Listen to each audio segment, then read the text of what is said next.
The 24th of June. No more haramai. Welcome everyone.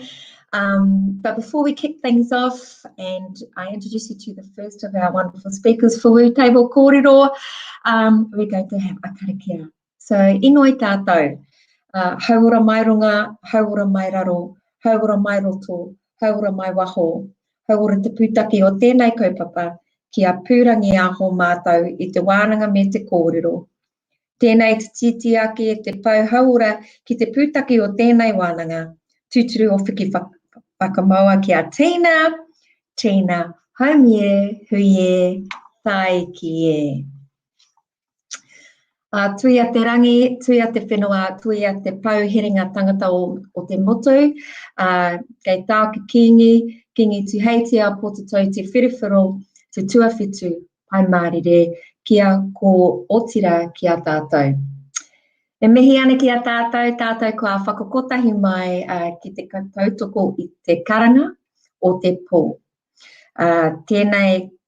Tēnā koutou, tēnā rā tātou, katoa. Kutui hana ohi ahau.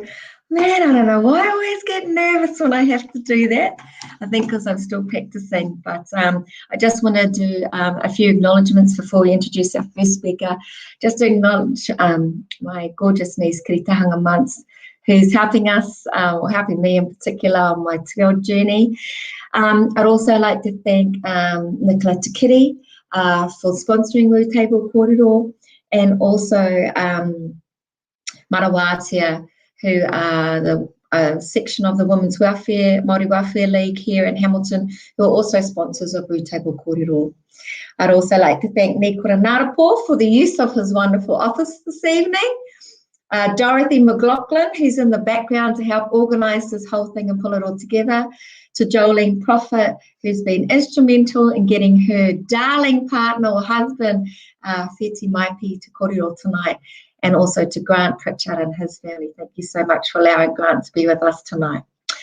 So our kaupapa for this evening is men's haura and wellbeing. So, and we're also going to touch on mental health and wellbeing this evening, as we've got two speakers who are incredibly passionate about this space.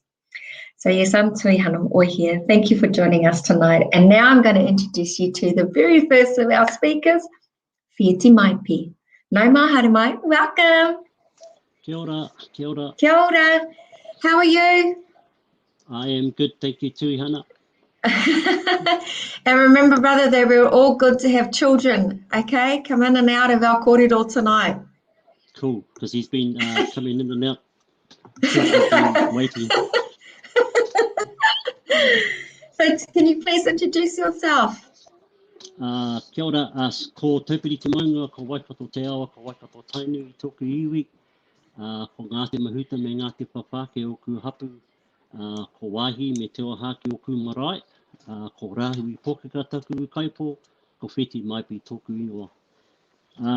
Whiti Maipi, born and raised in a little town called Rāhui Pōkeka, or commonly known throughout the country at this point in time as Huntley. I am the middle child of seven children. I have, our oldest is my sister, and I have 5 other brothers. And also a dad with a beautiful partner, Jolene, and the father of 4 lovely children.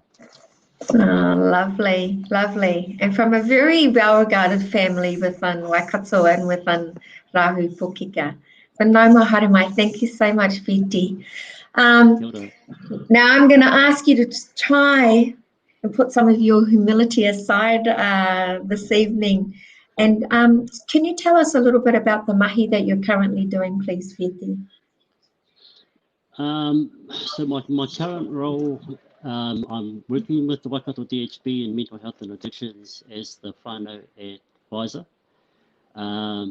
Basically what that role was established for was to get whānau more involved in the well-being of their loved ones while they're in the mental health and addictions system. Unfortunately, we the system it doesn't really cater for working alongside whānau well. So it's an area that needs a lot of improvement. And you know, while you're looking after yourself, while you're looking after others, what about your own well-being, Whiti? How do you look after you? Yeah, that's a great question. I think, you know, you look at the 4 realms that we talk about: te tā whānau, hine naro, pīnana, you know. So it's making sure one gets balance in all of those areas. So for example, tā tinana, you know, exercising,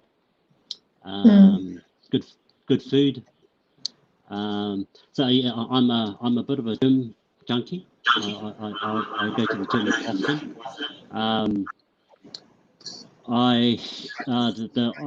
I'm very mindful of the food that I eat these days. In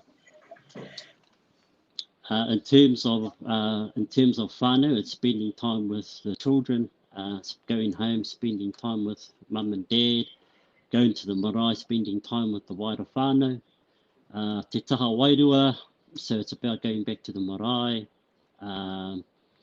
I enjoy sitting on top of taupiri, being with those that have passed on, and just feeling all of that wairua that's up there, and catching up and talking to whānau that are currently up there. So, you know, it's for me, it's about getting a balance of all of those different areas in life, and that's how I sort of complement what I do in my other role. Yeah, because I mean, I'm just gonna I've been witness to some of the Maipi whānau gatherings, of which I think everybody knows the big Maipi family gatherings. You kind of always move en masse, don't you? And it's actually lovely to see with your mum and dad at the centre, and your mum and dad are just incredibly fit and lively. I mean, I've seen them dance on a number of occasions, and they're definitely, you know, got loads of personality. You know, when you talk about te whare tapawha and what you do for you, what are some of the, I mean, we are just going to talk about you for a couple of minutes. When do you know that one's not quite, you know, when do you know when you're out of balance, out of kilter? What are some of the tohu or the signs that you believe that you get, you know? And as men, because as women, you know, we often really go into our heads quite a bit, you know, like we analyze everything. And I'm just wondering, you know, what do you do? How do you identify that things are a little bit out of kilter for you? I think it's that self-awareness. You know, so you will wake up on some days and you won't be eating as much as you did the day before. So you're sort of asking yourself questions in terms of why. I suppose going to the gym, it sort of keeps me aware of some of the signs that my body gives me in regards to doing certain exercises and making sure that you're sort of careful. But for me, I suppose it's looking around, talking to those that are close to you, being open for people to be telling you that, you know, are you okay? And sort of being open about talking in regards to how you're feeling. But yeah, I suppose there's a lot of different types of signs that I can sort of see. But yes, hard to sort of put into words, actually. Yeah. And have you had to help others? Because I know one of the things, that Jolene shared with me is that you've actually helped a number of your family members and mates through times of, you know, when they've been in particular mentally challenged, you know, or having some challenges with regards to the hine naro. Can you share a little bit about that? Yeah, so going back to I suppose my passion for mental health started when my brother, my oldest brother, was diagnosed with schizophrenia, and that was back in the day where you went to whanui when that happened. So for us as a family to be exposed to that environment, that was very strange to us. I suppose it sort of left me thinking, as Māori in our own country, to be receiving healthcare that we weren't familiar with or we understood,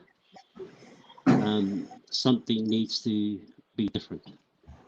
So that was the start of my journey in regards to how do we offer a system where we are able to empower people to look after their own wellness. Because what we experienced during that time of my brother was that they were telling us stuff we had no understanding with. He's got this particular diagnosis. It wasn't explained to us what that was. He needs to be on this medicine. It wasn't explained to us what that actually did. All we saw was the side effects. So I suppose that was the start of my journey, and from there, it sort of built around. When you're growing up in a very close knit community, there are whānau members who are always who were different. Yes. As Māori, they just integrated into everything that we sort of did anyway, Yes. So for us, it wasn't something that was different. It was that they just integrated into everything else that we actually did. They weren't treated any differently. They were treated, as if they were fine. Whereas we were in a system where you were basically put to the outside, and no one really no one explained to us what was happening. So I suppose that was. Sorry, keep going. No. Keep the point. I was going to say, do you think that's the difference? So, like members of our whānau who may be different, of our community, we accept them wholeheartedly for what we would consider taonga that they have. Yet, I wonder if we're challenged by the mainstream perspective that they're not taonga, they're just got disabilities or some barriers, and therefore they're separated out of what would be a community. I'm not saying that that's always the case, but I'm saying, is that the difference between how we as Māori view probably our special ones and how perhaps mainstream views it? What's your whakaaro on that? What's your opinion on that? I mean, I think it's pretty close. For Māori, we don't see people as individuals. They're a part of a whānau, So and that's the approach that we take, and that's done right from the time that we meet through whakawhanaungatanga, and it's just those connections, So with everyone that comes before you, they are a part of something bigger.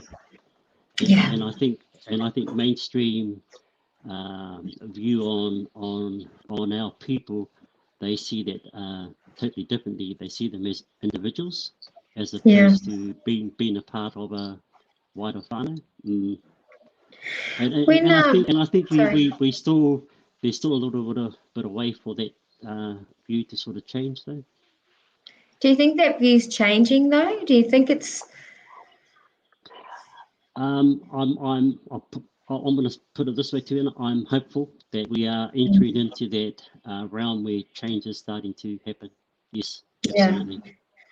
And when we think about, like when I think about the numbers of men that are incarcerated, Māori in particular in New Zealand, and then the mental health stats, particular for men. And, we had Ricky Solomon on Roundtable Kōrero a couple of months ago, and he actually talked about how there was clear evidence to say that our men, in particular Māori men, were taking their lives in the month of August, and there was 10 years of evidence to showcase that, or there was evidence to back that up.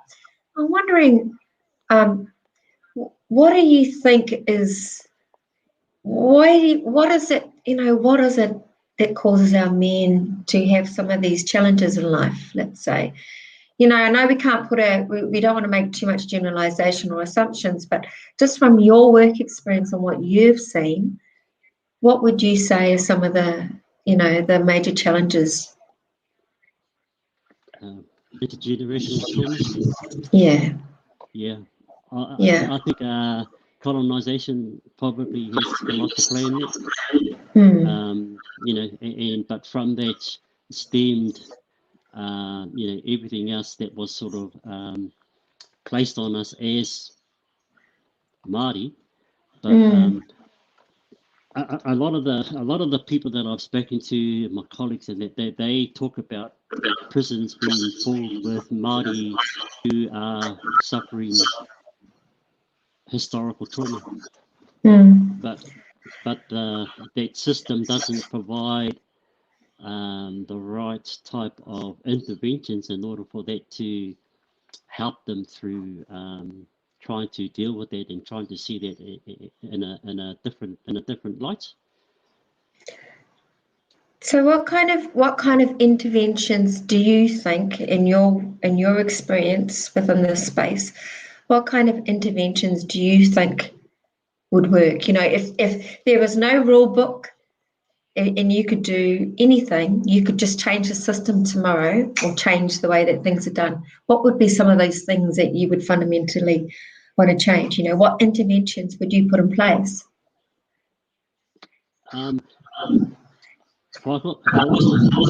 What's helped me through a lot of the challenges, not only from a personal perspective, but professional, is understanding who I am. Understanding who I am, understanding my whakapapa, understanding where I've come from, understanding who has been before me, because a lot of what's been before you makes up who you are now.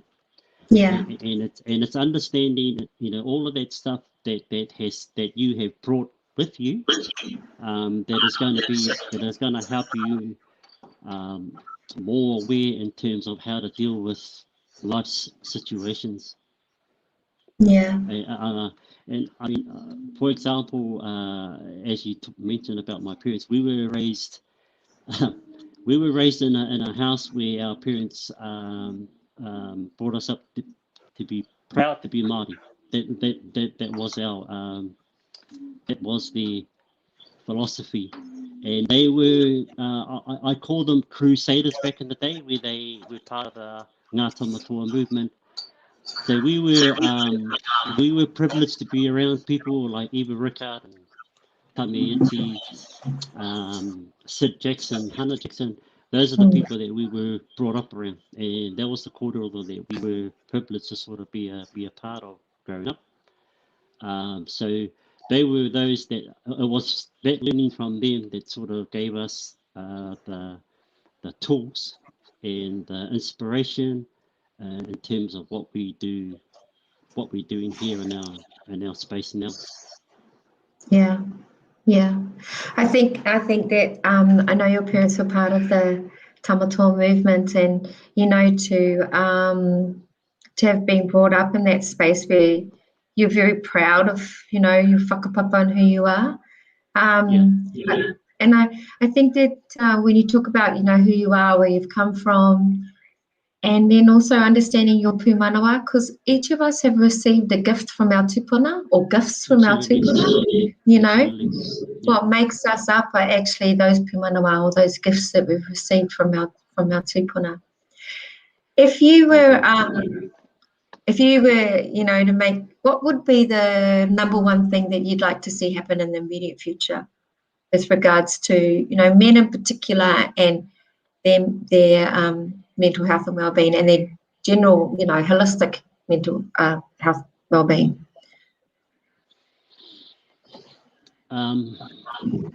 It's interesting because that we hear it often every day about how Māori and in particular men are high on the stats of all of those negative things in terms of justice, health, socio-economic. I'm of the belief that if we are able to be given the permission to be Māori, and with that comes, without prejudice, without anything like what we experience. Yeah, I'm just hopeful that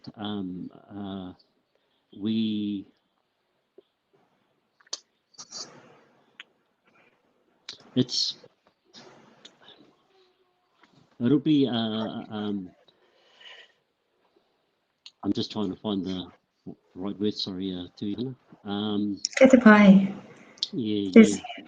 It's funny because as you're talking to me, I feel like your waiter is very emotional and super passionate about the space. That's what I'm feeling. That's what I'm getting from you.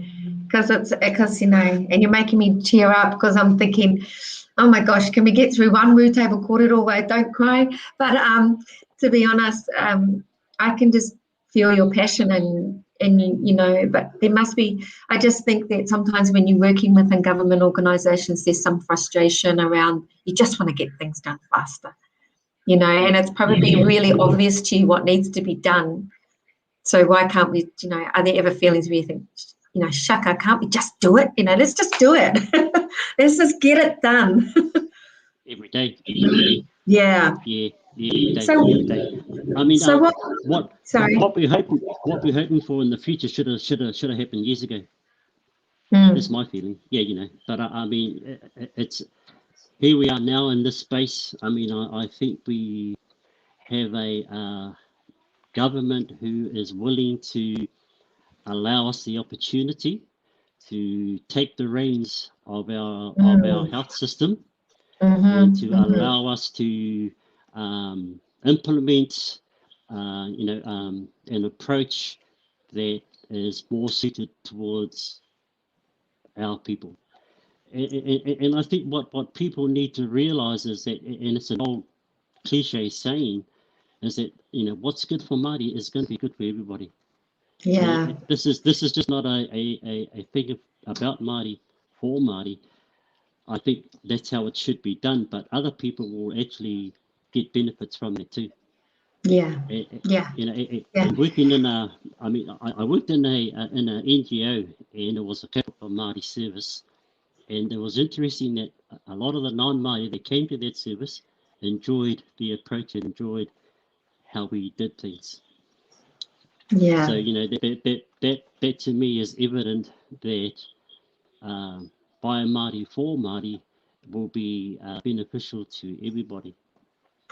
Yeah, I mean, we're a very inclusive people, and I think we are misunderstood because of, but I do feel like right now we're in such a good space. I can feel momentum, and there's definitely movements happening.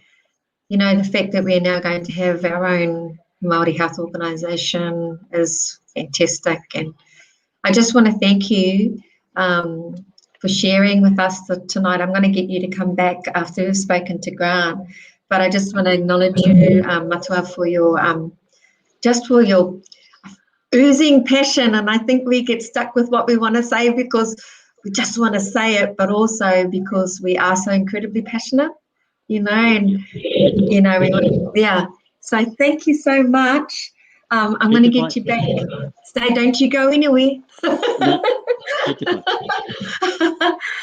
No.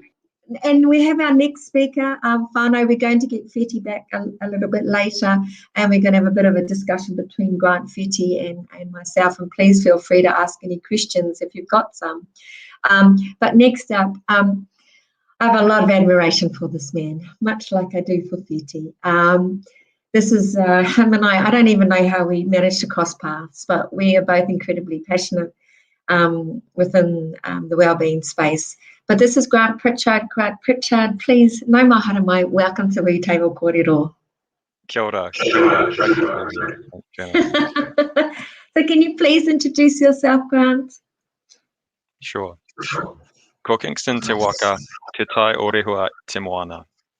Ko Ruapehu te maunga, ko Waikato te awa, ko Aotearoa te awa te iwi, ko Pritchards me te Bethels o te henga te hapu, ko Francis Bethel te tupuna, no te henga kirikiriroa ahau, ko Grant toku ingoa, kei Spark ahau e mahi ana, tēnā koutou katoa. So, apologies, that's not something I often do, but this is to translate. I think it's important for us to do that, for me to do that. So this is really accessible. So I just really said the Kingston is my ship. It came here 162 years ago, I think. The Tasman Sea is my ocean. Ruapehu is my mountain. Waikato is my river. New Zealand is my tribe. The Pritchards and the Bethels of Te Henga are my family. I'm from Bethels Beach or Hamilton, and my name's Grant. I work for Spark. So, kia ora. Awesome. And he's married to a beautiful wahine from the Hokianga. And they're on a big journey to research her whakapapa and reconnect. So that's a wonderful, that's another story for another time. But Grant, I just want to thank you so much for making yourself available tonight. I think it's really interesting that we've got Wheti and yourself joining us tonight with both passionate around spaces to do with mental health and wellbeing and men's health and wellbeing, but also just the different perspectives with Wheti working and very much from a Māori kind of perspective and Kaupapa, whereas tell us a little bit about, we're going to start probably with the same kind of thing. So Grant Pritchard, what do we do for your wellbeing? You know, what do you do for your wellbeing? And perhaps want to share with us some of your challenges that you've had with regards to your wellbeing. Thank you. Yeah, so for me, I think my well-being is probably centered around the social side.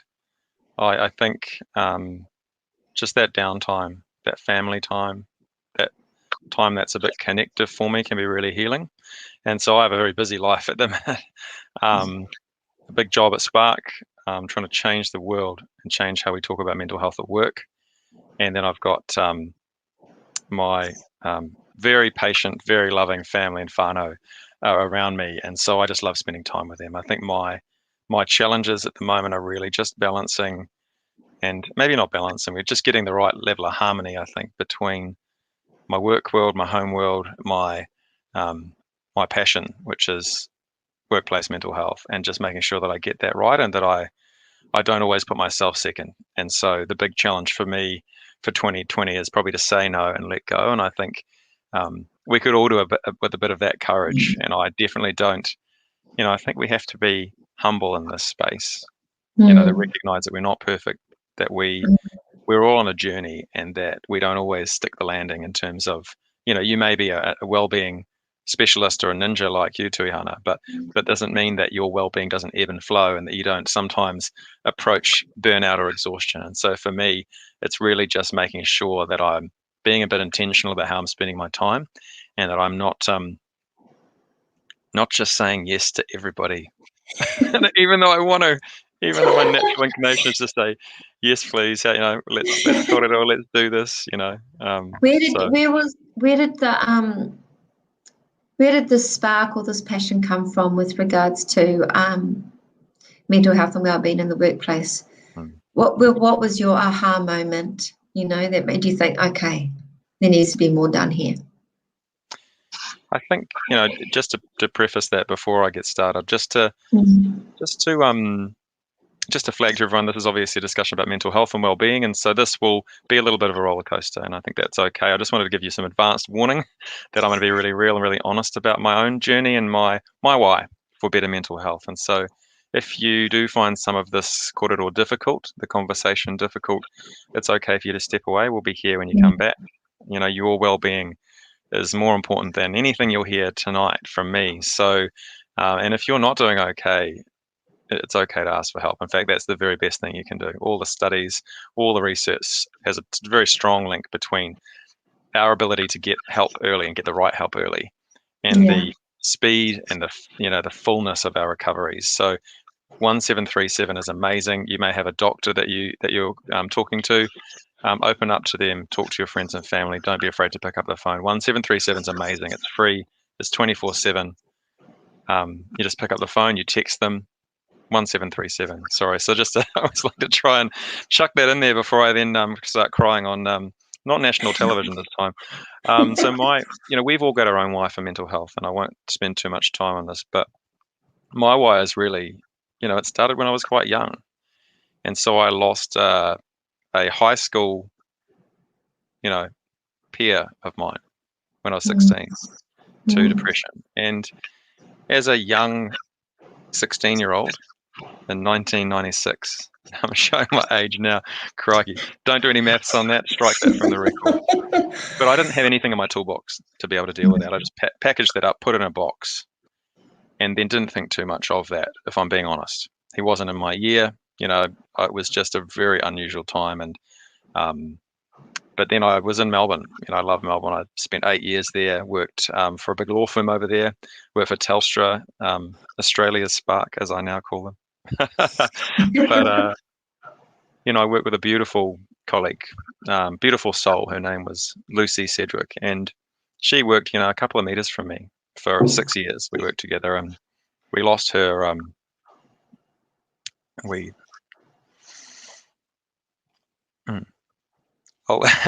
I'll be fine. I just. It's okay. It's only us. it's just you and me. But yeah, it's you and me. We lost her in 2015, and I think that was my light bulb moment, because I just didn't see that coming, and it just hit me like a ton of bricks, as it did many of our other close work colleagues at Telstra. And so I met with her. We caught up for a great Christmas catch up, an hour or so just before Christmas, and she spent the whole time lifting me up, and I didn't really realize that she wasn't okay, but on reflection, she definitely wasn't okay. And I think it just turned something on in me that made me think, you know what, I might have, and I don't blame myself, because we can't save everybody around us. We can just notice and care and act and be a bit brave. And so, but I think if I had the skills and knowledge and confidence that I've got right now, boy, would we have had such a different conversation.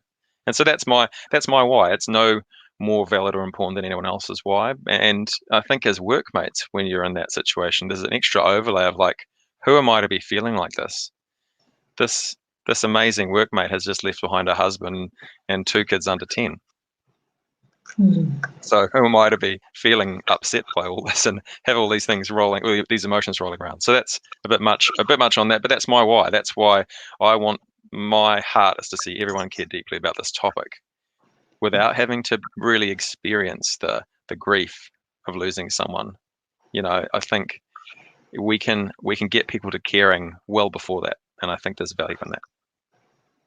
Do you think that men, in particular, and because we're talking about men's health and well-being, I don't want anyone to think I'm picking on anybody, but do you think that men find it more difficult to express when they are encountering challenges with regards to mental health and well-being, particularly in your space of the corporate workplaces? Hell yes. Yeah. So, hell yes, definitely. That's the big thing for men, right? So there's, and New Zealand men are not wildly different to Australian men or Canadian men or Zimbabwean men. Actually, no, we probably are a bit different, because that Western culture is quite different. we're in a different space, right? We've got a lot of first world problems in New Zealand, I think. But from a gender perspective, our men have big risk factors around their well-being, and it stems from not having the right emotional literacy or even a vocabulary around our emotions. And so we're brought up to be strong, strong like concrete. And unfortunately, concrete is very brittle. It's strong until it shatters. And so, as our young men, we let them down, I think, by not giving them the right tools in their toolbox, or even the right mindset around your emotional Rolodex, and the fact that you don't just have to be happy and excited and grumpy and hungry and those, and I think that's behind not just male suicide rates, which are 3 to 4 times higher than female suicide rates, but it's also behind things like domestic violence. Yes. Because our men can't handle their emotions properly, so they carry everything around in this big emotional backpack until it bursts. And so I think that's the big risk factor for our men, is not being open about stuff, not even willing to acknowledge stuff. You can't be fearful or regretful or worried about something, and so you're just in it on your own, on a little island of emotions that sometimes is very unhealthy. I think it's something that everybody knows but nobody talks about too, is the fact that, and this is a clear, I think, indication of sometimes where Aotearoa still is. In some ways we've progressed, but in some ways we're still kind of stuck. And that is when most people are clearly well aware that when an All Blacks game is played and the All Blacks lose, that there's a clear indicator that domestic violence goes through the roof on the evening of the night that they may lose. And I just, and everyone knows it, nobody talks about it. And there's something there. And I mean, everybody too does make assumptions, and I am going to, get to it. But people make assumptions that domestic violence is for particular races that exist within Aotearoa. But when something like that happens, that's clear to say that actually, no, it's right across the board. It's not just for particular races, right? It actually is a clear thing. So I wonder, sometimes I'm just not intrigued by that, but I find that incredibly alarming. And sometimes I think, what are we doing about that? If we all know it and it's clearly there, what are we doing about it? What are we actually doing about it? Are we doing anything? And are we doing enough? Yes. Are we doing enough? Because I think we're doing a little bit, if you go to the right school and if you're a certain age, you're going to get some conversations happening maybe in your classroom around what healthy emotions are and how to handle them in a really healthy way. And but I don't think we've got that woven into our culture for our young people as they grow through primary school, intermediate, high school. So by the time they come out the other end, they are fit to fly when it comes to navigating the emotional storms they'll find themselves in, and finding really, really healthy ways to work through those tough feelings that you can have as a teenager as those storms hit you, right? Yeah, because, I mean, I've seen you with your boys. You've got 3 boys. I've seen Fiti with his baby prior to tonight and tonight. And, I think, the fact that we're I think that anyway, a lot more men are very much more affectionate than perhaps their fathers were to them. That kind of I love you is common, and you just hope that there's a new generation of men that are feeling much more comfortable about expressing themselves emotionally. It's a slow burn. It's a slow burn. Yeah. We had a family member reach out to me yesterday, and he's 18, and I was so grateful that that there was some transparency around the conversation, and I thought, okay, we're on a good thing here. But I think there's still lots of things. You still, with men, I feel like with men or with teenagers, you just have to, you feel like you're treading on flipping eggshells, because they are quite emotional beings, right? So I wouldn't admit that. what in terms of the work that you're doing in the mental health and wellbeing space within workplaces, what's kind of some of the things or the trends that you're seeing that are not only concerning, but also, you're hopeful, right, we're making some progress in this space? Thank you. I think there's a few things going on. I had a chat with somebody the other day about this, and I think we're still, from a wellbeing perspective, it's nascent. It's early days, I think, as a country, in terms of how sophisticated and mature our responses are to the challenges facing our workplaces around mental health and wellbeing. And I think there's a lot of good intent there. And there are some workplaces that are just kicking goals in this space. I think we've got a real overhang, I think, from COVID. We're still, obviously, Wellington at the moment is not quite locked down, but on the way. Hopefully not. If you're in Wellington, we're thinking of you. Take care of yourself. But I think there's been some big changes to how we work and how we connect and how physically present we are. And so I think we're social beings. And so because we've had such big changes around our mode of operation when it comes to work, so much more flexible working and home working, I think there's a lot more work to be done, not just by employers, actually, but by us as individual adults to not just do whatever comes naturally without any intentionality around how we work at home, for example, and have really healthy boundaries. Don't just get up in your pajamas and work from dawn till dusk, ignoring your whole family like I did during the first week of lockdown. And so you actually have to have a bit of rigor and a bit of structure around that kind of stuff. And I think it's not just something for those healthy habits and healthy mindsets around things like remote working. They can't just be imposed on you by an employer. You have to kind of think, is this working? Am I getting this right at home? And so there's a bit of an issue with that, I think. I think in terms of workplaces, I'd love to see more, and this is just me speaking from my personal perspective, right? So this is Grant Pritchard, human. I think we could all do more to design healthier ways of working. And so it's not about just having a whole lot of initiatives, but thinking about how we organize our people, how we manage inbound work, how we resource our teams, how we lift them up and develop them. There's a lot to be done around how we work at work. And I think it requires a bit of design thinking, I think, rather than just see how it goes type stuff. Yeah.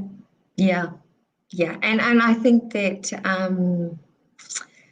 God, today I was in my pajamas till, I admit it, till like 4 o'clock, okay? I was in pajamas till 4 o'clock. But I think that workplaces, this is some of the frustration, I suppose, I personally feel sometimes with the work, that we do. And that is that, this is your workplace, and this is your community, this is your whānau, and this is you. What people don't understand is that you're you in all those 4 spaces. So like workplaces, because you're there for a lot of the part of your day, whether that be working from home or whether that be working in an office, you're there for a lot of the day. So I don't know that they've fully understood yet of the larger impact that's at play here, which is the impact that it not only has on the workplace, but all the time, all the gifts that you give them through workplace wellbeing, they can actually then take home to their whānau and actually the communities in which they walk. So I personally believe that there's a much bigger, if we can get it kind of right in the workplaces, and every workplace is different, then that impact can just have this really amazing roll-on effect. Can I share with you something that won't take long, but it really connected with me in recent times? Because I think the mindset that we need around well-being and mental health is quite different. And there is an organisation called the Business Leaders Health and Safety Forum in New Zealand. It's forum.org.nz, and they've been doing a lot of good work in the well-being and mental health space. And their thinking around this is that you can't just treat well-being and mental health as the same as like a electrocution hazard, or a fall from height, or a kind of more of a health and safety type response. And the unique features of your well-being and your mental health are such that you have to have a fundamentally different way of thinking about this stuff, realizing that your well-being is universal, so we all have it, and it's subjective, so you can't just do one thing and expect it to impact all of your staff in the same positive way. And it's dynamic, so it's constantly changing. All those types of things, I think there's something to that means we have to have a different lens and a different way of thinking about well-being. I really I think we're just at the beginning of a very big, very positive journey in this space. And I think this is a really nice segue to bringing Feti back in, because Feti, and we were talking about the fact that, what's good for Māori is actually good for the world. And there's many beautiful, and so we're going to bring Feti back in. Kia ora. Oh, two of us now. Kia ora, honey. Kia ora.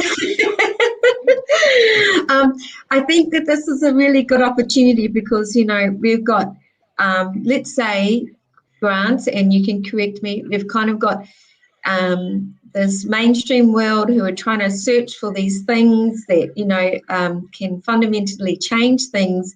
And this is where I think that Te Ao Māori and the thinking of Indigenous peoples can really have an impact with the mainstream. What's your thoughts on that, Feti? Yeah, I totally agree. I suppose there needs to be some sort of understanding of what that means, though. But I don't think it would be foreign, and I think it would be worthwhile giving it a go. Absolutely. Yeah. And I also think that if there's things going on, Grant, with that leadership forum, wouldn't it be great to have a conversation between the spaces, and collectively come up with this amazing, creatively designed piece of work or whatever you may call it that can actually affect New Zealand as a whole, right? Yes, yeah. Sorry, it's Te Whare Tapa Whā, for example, Sir Mason Dury's done some great work in that space. And as a non-Māori, I look at that and it has a whole lot more meaning to me and is centered in such a different space. Like if you just look at like an eight segmented well-being wheel and you compare that to Te Whare Tapa Whā, it's so much more about people. The dimensions have a different focus, and I think it means a lot to New Zealanders. You don't have to be Māori to look at that model for well-being and get a heck of a lot out of it. Yeah. Yeah, I agree. Yeah. And I think that Te Whare Tapa Whā too, we almost like sometimes in some forms only scratching the surface of the deep and meaningful of that piece of mahi. Would you agree, Feti? Yeah, absolutely. Yeah, because I think there's if, like, Grant, I asked Feti this question. I said, if you had a magic wand and you could change things tomorrow, you could make one big, amazing, like influential, impactful thing that would happen just like click of your fingers. What would that be for you, Grant? Oh no, big question, right? No, it's not a big question. I think the one big thing that I would do is have, for the workplace, right? Have every single people leader in New Zealand workplaces. So we've got 2.3 million workers. Goodness knows how many people managers we've got. To have them have a whole lot more skills and knowledge and confidence on the topic of well-being, especially on the topic of mental health, because that's where the step change will happen. You can have great leaders in workplaces who have the right intent and they want to lean their workplace forwards when it comes to mental health, and you can have great bottom-up, staff-led, communities forming, but it can get lost in that middle layer. And so from a workplace perspective, having managers and people leaders really skilled up, I think that has a potential to just completely transform how we talk about and address topics like mental health at work, right? I think because it's so much about culture's happening at that small team level. Culture in my workplace only matters in my immediate team. I don't care what somebody else in a different office is doing, how great their team culture is, because I don't feel that if it's not happening in my team. So that's my one wish. My one wish. It's a big wish. He whakaro, Whiti.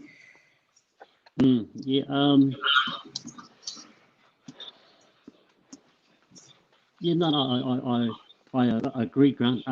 It's interesting in the space that I've been in for years. The stigma that mental health has in the community and the wider society is still quite heavy, and that people choose not to talk about it. People choose to separate it from normal life, where mental health is a part of everything that we do, and it is, whether it's and I think it's looking at mental health. There's a balance of mental health. There's a side where it's challenging, and there's a side of mental health where it's absolutely uplifting, and so and I think we need to keep that in mind, that there's a balance to everything, and that mental health is just not something that we need to view as negative. Yeah. Amen. Do you think? Yeah. Amen. Amen to that. Do you think that when men are challenged by mental health and well-being, that there's an even larger stigma attached to that? But what's your view? What's your whakaro, your view on that? Both of you. Yeah, Grant. Cool. Yes, 1,000 times yes. Right. I think our men have a particular problem with ego and with our own expectation of self. And so the pressure that we put on ourselves as men is incredible. And nobody ever sees it until we are at breaking point. So, you can't show that vulnerability. You haven't got the emotional toolkit to manage these situations you find yourself in. And so it's hidden away until it can't be hidden anymore. And I think for our men, the pressure to be unbreakable and Superman and invulnerable, I think it does create in our men very brittle people. So they're all fine, all good, laughing, joking around, enjoying life on the outside, apparently, and then and underneath it, in deep personal distress. And so that's for our men the big risk, is our own ego, our own training, the assumptions and decisions we've made about what men should be like, how we should roll. I think it's really unhealthy for our men, and that's the big thing. I'd love to see more men get a hold of your emotions, realize that you've got them, they're all healthy. They're okay to talk about them. It's okay to talk about them. You're allowed to wear your heart on your sleeve. I never would have been like this 5 years ago. This has, for me, happened since I lost Lucy. Whiti? I agree. That whole Kiwi break sort of mentality is something that we are sort of brought up with. I mean, growing up in Huntly, you played league. You just lived that hard life, and that's what we knew. And expressing your vulnerability, expressing your emotions wasn't something that we were exposed to. So that at that particular time of my life was a concept that wasn't even thought of. Whereas now, I think that whole change needs to be flipped on its head, where we're allowed to be vulnerable. We're allowed to express our emotions in ways that we can talk and we can be open. I still think there's a way to go, though, in regards to people being open, especially men being open and accepting that. But as Grant's saying, I think we're at that point now where we are getting to the stage where people are feeling more able to sort of talk about their feelings. And I mean, just Grant making himself vulnerable on tonight's kōrero, is a clear evidence that we are able to sort of do that now, without feeling that what we did wasn't the right thing to actually do. Yeah, it kind of gives both of you actually gave others, tāne men, the permission to now feel vulnerable, to express how you may be feeling or things may be bothering you. I mean, I have a family of 4 boys, so I always hope and leave the door open. I find them interesting to deal with because they don't want to be spoken at. You need to kind of let them, they kind of come to you and then they go, blah, and you've got half an hour, 45 minutes where you've got them captured, and so you've got to get as many questions in as possible. And then after that, they just close again. The door's closed again, right? And you have to wait for it to open back up. I just think that there's different approaches, and I'm not saying that all men are the same, but that's my experience with the boys in my life. So, it's, and I always say to them, the last thing I always say to them is I love you, because I think if that's the last thing they ever hear from me, what I love is that they always say I love you back. So, there you go. Just wondering if there's any questions from anyone that may be listening in. Dot's like, I can see Dot saying, no, just keep going. I'm like, okay then. But I just want to thank you. I'm going to try and keep to time tonight.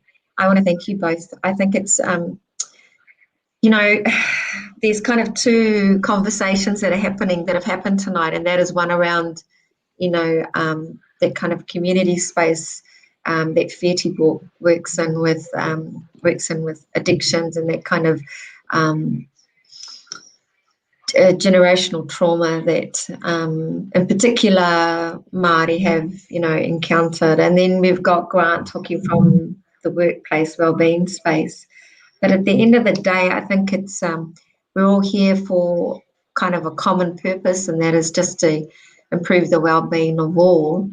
And within that, mental health and well. I do have one question for you, Feti. I just wanted to ask before we go. What is it that you think that draws our people to, to that addiction space? Like, what is it that I struggle with that, so I'd love to hear your whakaaro before we finish off this kōrero. It's what a lot of people have told me, it dampens down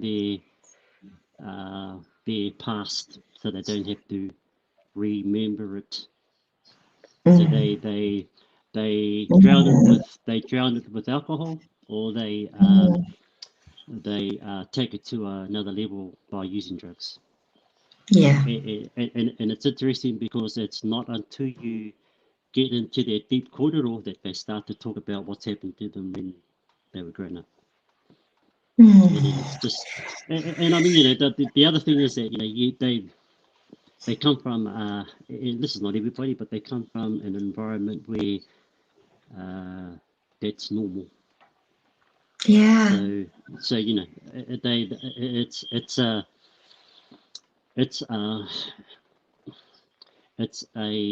a journey that they don't understand in regards to looking at other options in terms of how to deal with these feelings. All they've been shown is that when you're feeling this way, this is going to help you overcome it, and that's either using alcohol or using drugs. And until they can be shown different options and talked about how they can improve their well-being, they will continue to do what they know. Thank you. And any final thoughts from you, Grant, before we close off? or anything you'd like to share? I just want to say, first of all, thank you to Whiti. That's heartbreaking to hear that stuff, but I think we need to hear it. So thank you for sharing and being so open about that. I think, Tuihana, I just felt to share, I think, and this kind of cuts across both what I said and what Whiti said. I think a little whakatauki might be in order. He waka e ke noa. We really are all in this waka together. And I think we all have a role to play. I think the country, if we could each just picture ourselves in this giant waka with 5 million people in it, you know, it might just be that we've got 4,980,000 New Zealanders just sitting there looking at the view, complaining about why we haven't gotten to our more mentally healthier, thriving, well future, and why haven't we made more progress. But we can all pick up our oar, and we can all learn to row and learn to row well, and teach the people around us that we care about to also row. So I just had that on my heart to share, and I feel like, yeah, he waka e ke noa. We are all in this together. Thank you so much for having me on. Really, really appreciate it. Love this kōrero. Thank you, Grant. Now, just one thing. Wednesday, so Grant is hosting Aotearoa's first Mental Health and Wellbeing Awards. Grant, can you just tell us when that is, please? Give that a plug. I didn't want to distract us tonight. It felt like you didn't need a plug for the Headfoot Awards, but it's New Zealand's first workplace mental health awards. And my heart is to see every workplace in New Zealand really stepping into this space. And so we want to celebrate and recognise excellence and leadership from individuals and teams and workplaces when it comes to changing how we roll when it comes to mental health at work. So we want to hear your stories, your breakthroughs, regardless of where your workplace is, how big you are, what industry you're in. So just if you're doing some good stuff in mental health, don't hide it under a bushel. We want to see your entries come in. And if you know someone's doing some cool stuff, you know, you can always nominate someone, and we'd love to see that. So just go to headfotawards.org, headfotawards.org. I forgot to say that when I was on Breakfast TV the other day. Didn't even give them the bloody website. Anyway, love you, Tuihana. Oh, much love, Grant. Whiti, any last words from you, Matua, before we close off the evening? I just want to mihi to you, Grant, for sharing your stories, and just want to acknowledge you for the mahi that you're doing in your space, and just to acknowledge you to Tuihana and to the people who are doing the mahi behind the scenes. Thank you for inviting me. And I've enjoyed this kōrero. Thank you for that. No, thank you. I think we could have gone, there's opportunities to go deeper in this kōrero, and I think we need to revisit this at another time. But thank you both for absolutely sharing your passion tonight and being emotional and being vulnerable. And I think this is the first one I've managed to get through without crying. I think I had a couple of tears, but just thank you both for making the time, and to your families. Thank you so much for letting us have these amazing two gentlemen on Roundtable Kōrero tonight who are truly making a difference and an impact to our communities and our workplaces throughout Aotearoa. So I just want to make it to you both from the bottom of a lot of people's hearts for the work that you do. So thank you so much. Just quickly, I thank the families, but again, I want to thank Dorothy McLaughlin in the background who's been keeping this going. And just a minute ago, I was having a little bit of an anxiety attack. To my partner, Nicola Narapo, who's forever so patient, to Marawatia and to Nicola Tikiri for their support of this kaupapa, and long may this kaupapa continue. And I just want to do a little plug. We are going to be hosting on Thursday, the 18th of November, New Zealand's first Indigenous Wellbeing Conference, Huiora, in Tāmaki Makaurau. Details will be coming out soon. So Grant and I are here to disrupt the space, and I think Whiti is too. And disruption is good. It brings across innovation, and it actually comes from our tūpuna, because our tūpuna were incredibly disruptive. So I mihi to our tūpuna. And Whiti, can I please ask you, Matua, if you would mind closing us for this evening? And thank you to all that jumped online too. Many blessings to you all. Over to you, Matua. Kia ora koutou. Tēnei ka tuku ki uta, tēnei ka tuku ki tai, tēnei ka tuku ki te rāwhiti, kia rere ai te kahu ki te rangi, kia me te rā o maumahara, kia rarerari o manawa, kia rukuro o nākau, tau mai te manawa, tau te kotari I te rā, tau arire, tau marire, rire hau, pai marire. Marire. Po Kia ora. marire whānau. Maria. Kia ora.